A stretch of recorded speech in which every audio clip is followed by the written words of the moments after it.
اور فی الحال صورت یہ ہے کہ جہاں بانی عطا کر دے بھری جنت ہبا کر دے، جہاں بانی عطا کر دیں بھری جنت ہبا کر دیں، نبی مختار کل ہیں جس کو جو چاہیں عطا کر دیں، جہاں میں ان کی چلتی ہے وہ دم میں کیا سے کیا کر دیں، جہاں میں ان کی چلتی ہے وہ دم میں کیا سے کیا کر دیں، زمین کو آسماں کر دیں سریا کو سرا کر دیں، اور فضا میں اڑنے والے، فضا میں اڑنے والے یوں نہ اترائیں ندا کر دیں، فضا میں اڑنے والے یوں نہ اترائیں ندا کر دے، وہ جب چاہیں جسے چاہیں اسے فرما روا کر دیں۔ اور جیسا کہ ابھی حضرت نے فرمایا وَرَفَعْنَا لَكَ ذِكْرَكَ کہ آپ نے بتائی کہ رب ذوالجلال نے قرآن مجید میں ارشاد فرمایا ہے کہ اللہ رب العزت نے رسول اعظم اپنے حبیب پاک کا ذکر کو بلند عطا فرمایا، فرمایا وَرَفَعْنَا لَكَ ذِكْرَكَ، اے محبوب ہم نے آپ کے ذکر کو آپ کی خوشنودی کے خاطر، آپ کی خوشی کے خاطر بلند فرما دیا۔ اب معاملہ کلیئر ہے کہ حضور پاک علیہ الصلوۃ والتسلیم کے ذکر کو رب ذوالجلال نے بلند فرمایا ہے، تو اب جو رب ذوالجلال کے حکم کی ادائیگی کرے گا، اس کی پابندی کرے گا، اور اس کو رسول اعظم علیہ الصلوۃ والتسلیم کے ذکر کو بلند اس لیے کرے گا کیونکہ وہ اللہ کی سنت مبارکہ ہے، تو پھر رب ذوالجلال اسے بھی بلند فرما دے گا۔ تو اگر کوئی عروج چاہتا ہے، کوئی بلندی چاہتا ہے تو میرے آقا کی تعریف و توصیف کرے۔ حضرات گرامی قدر، یہ دین جو ہم تک آیا ہے، یہ کلمہ جو ہم پڑھتے ہیں، ایک بچہ جب پیدا ہوتا ہے کسی مسلم گھر کے اندر تو وہ یہ چاہتے ہیں کہ جب ان کا بچہ پہلا کلمہ پڑھے، پہلا جملہ بولے، پہلا سینٹنس ادا کرے، تو اس کی زبان سے وہ پہلا سینٹنس کلمہ توحید ہونا چاہیے۔ وہ یہ سکھاتے ہیں بیٹا یہ کہو امی آ جائیے، وہ سکھاتے ہیں یہ کہو ابو آ جائیے، لیکن اس میں فخر محسوس نہیں کرتے۔ وہ کلمہ جس کو بولتے وقت، جب بچہ بولتا ہے اس وقت والدین کو فخر محسوس ہوتا ہے، وہ کلمہ توحید ہے۔ جب وہ اپنی توتلی زبان سے لا الہ الا اللہ محمد رسول اللہ پڑھتا ہے تو اس وقت ان کے دل میں ایک فخر محسوس ہوتا ہے اور وہ خوشی کے ساتھ جھوم اٹھتے ہیں، اور ان کی خوشی کی وجہ یہ ہوتی ہے کہ وہ سمجھتے ہیں کہ جب ہمارا بچہ اس توتلی زبان سے کلمہ توحید پڑھ رہا ہے، اسی وقت عرش اعظم پر رب ذوالجلال فرشتوں سے فرما رہا ہے، اے فرشتوں ذرا دیکھو تو صحیح، اس میرے بندے کے انداز کو تو دیکھو، یہ میرا چھوٹا سا بندہ اپنی توتلی زبان سے جب میری توحید اور میرے محبوب کی رسالت کا ذکر کر رہا ہے، بلندی کر رہا ہے، اس وقت ذرا دیکھو تو صحیح اس کا انداز، اس کے اندر کتنی عبودیت ہے، کتنی بندگی ہے اور کتنی محبت ہے۔ اور اس کے والدین کی خوشی کا اندازہ لگاؤ کہ جب انہوں نے پہلی مرتبہ اس بچے نے یہ کہا تھا امی، تب وہ اتنے خوش نہیں ہوئے تھے جتنے آج خوش ہیں جب یہ بچہ کلمہ توحید پڑھ رہا۔ اور پھر فرشتوں سے فرماتا ہوگا اے فرشتوں ذرا بتاؤ اب کیا میں اس کے والدین کی بخشش نہ کر دوں جنہوں نے میرے ذکر کو اپنے بچے کو سکھایا ہے۔ تو حضرات گرامی قدر، وہ کلمہ توحید جس کی شان یہ ہے کہ جب بندہ مومن شمشیر لا سے تمام معبودان باطل کو توڑ کر اور اللہ کے علم کو اٹھا کر اللہ کی توحید بیان کرتا ہے، اور پھر وہ کہتا ہے، جب وہ اللہ اکبر کی صدائیں سنتا ہے تو پھر وہ پہاڑوں کی طرف دیکھ کر کہتا ہے پہاڑوں ذرا سینہ تان کر کھڑے ہو، ذرا توجہ سے سنو، اللہ اکبر تم جو صدائیں سن رہے ہو یہ اس بات کا پیغام دے رہی ہے کہ تم ہوں گے بلندی میں زیادہ مگر رب سے بڑا کوئی نہیں۔ پھر وہ میناروں کی طرف دیکھتا ہے اور کہتا ہے میناروں تمہیں بھی تمہاری اونچائی مبارک، لیکن یاد رکھو رب سے بڑا کوئی نہیں۔ وہ کلمہ توحید جسے پڑھنا انسان اپنے لیے باعث فخر سمجھتا ہے۔ حضرات گرامی قدر، جب اس کا دوسرا حصہ وہ بیان کرتا ہے اور کہتا ہے محمد الرسول اللہ صلی اللہ تعالی علیہ وسلم، تو پھر اس کے دل کا انداز بدل جاتا ہے، وہ اپنے نگاہوں کو جھکا لیتا ہے، لبوں کو بڑے آہستہ سے کھولتا ہے، اور یہ سوچ کر کہ کہیں میرے ذہن کے اندر بھی کوئی بات ایسی نہ آ جائے کہ توہین رسالت ہو جائے، وہ بڑے ادب کے ساتھ محمد الرسول اللہ کا کلمہ ادا کرتا ہے۔ یہ کلمہ ہم تک اتنی آسانی سے نہیں پہنچا۔ آج جس کلمے پہ ہم فخر کر رہے ہیں، جس کلمے کو بیان کرتے ہوئے ہماری خوشی کی انتہا نہیں رہتی، جس کلمے کو پڑھتے وقت ہمارا سینہ چوڑا ہو جاتا ہے، ہمارا سر بلند ہو جاتا ہے، یہ کلمہ اتنی آسانی سے نہیں پہنچا۔ میرے آقا کریم علیہ الصلوۃ والتسلیم نے بہت ساری مصیبتیں، بہت ساری صعوبتیں، بہت ساری تکلیفیں اٹھائیں۔ آپ قدم قدم پر دیکھیں، جب میرے آقا نے نبوت کا اعلان کیا تو شروع کے 3 سال تک صرف زبانی طور پر تکلیف پہنچائی جاتی تھی، لیکن جب نبوت کا 4تھا سال شروع ہوا،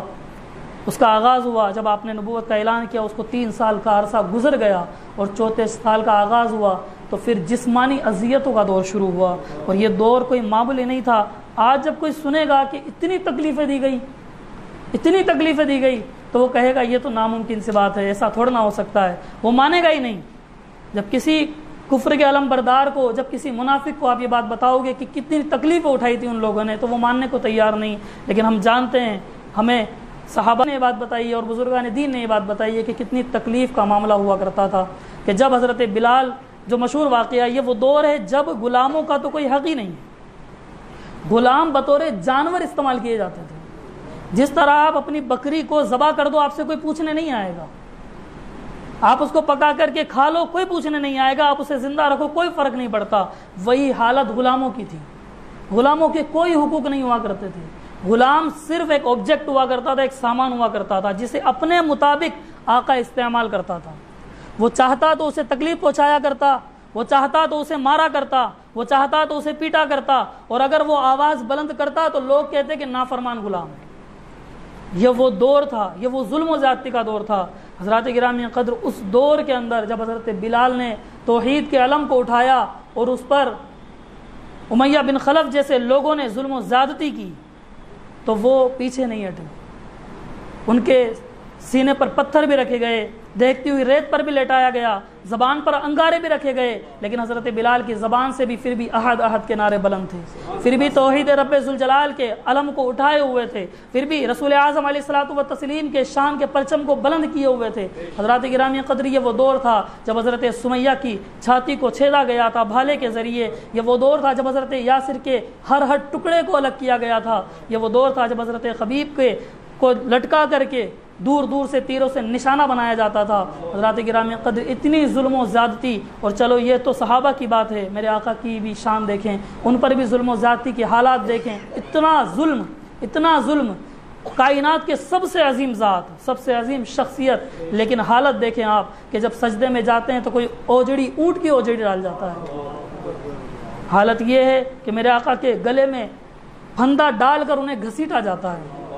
حالت یہ ہے کہ جب آپ علیہ الصلوۃ والتسلیم طائف میں تبلیغ کے لیے جاتے ہیں تو وہاں کے بدماش بچوں کو وہاں کے ذمہ داران پتھر ہاتھ میں دے کر پیچھے لگا دیتے ہیں، وہ پتھر برساتے ہیں، اتنا برساتے ہیں کہ میرے آقا کا پورا جسم لہو لہان ہو جاتا ہے، پیر کے جوتے خون سے بھر جاتے ہیں اور پھر وہ پیر سے چپک جاتے ہیں، پر میرے آقا کریم علیہ الصلوۃ والتسلیم جب گر جاتے، زمین پر آ جاتے، تو پھر زمین پر تشریف لے آتے، تو پھر 2 لوگ آپ کو اٹھاتے اور پھر ویسے ہی معاملہ چالو ہو جاتا۔ بالآخر جب طائف سے دور نکل آئے، کسی باغ میں بیٹھے، صحابہ حاضر ہوئے، عریضہ پیش کیا، حضور بدعا فرما دیں، یہ لوگ تباہ ہو جائیں گے، ہلاک ہو جائیں گے۔ حضرت جبرائیل بھی آئے، حضرت اسرائیل بھی آئے، حضور کچھ تو حکم فرمائیں۔ میرے آقا نے اپنے ہاتھوں کو اٹھایا